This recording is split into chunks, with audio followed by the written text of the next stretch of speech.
রাজধানীর new market থানা এলাকায় ব্যবসায়ী আব্দুল ওয়াদুদ হত্যা মামলায় সাবেক খাদ্যমন্ত্রী কামরুল ইসলামের ৮ দিনের রিমান্ড মঞ্জুর করেছেন আদালত। সকালে তাকে আদালতে হাজির করা হলে শুনানি শেষে ঢাকার অতিরিক্ত মেট্রোপলিটন ম্যাজিস্ট্রেট মোহাম্মদ জিয়াউদুর রহমানের আদালত এই আদেশ দেন। এর আগে মামলার তদন্ত কর্মকর্তা রমনা জোনাল টিমের পরিদর্শক জাহাঙ্গীর আরিফ তার ১০ দিনের রিমান্ড আবেদন করেন। এর প্রেক্ষিতে রিমান্ড বাতিল ও জামিন চেয়ে আবেদন করেন আসামি পক্ষের আইনজীবী। অন্যদিকে রাষ্ট্রপক্ষ জামিনের বিরোধিতা করেন। উভয় পক্ষের শুনানি শেষে আদালত জামিন নামঞ্জুর করে রিমান্ডের এই আদেশ দেন।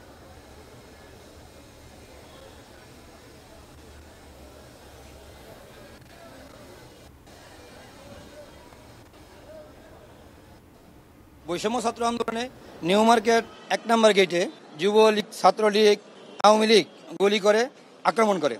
এইগুলিতে ভিকটিম ব্যবসায়ী ওয়াদুদ মাথার পিছনে গুলি লেগে ঘটনাস্থলেই মারা যায়। এই হত্যা মামলায় কামরুল ইসলামকে আজকে বিজ্ঞ আদালতে নিয়ে আসেন এবং ১০ দিনের রিমান্ড চায়।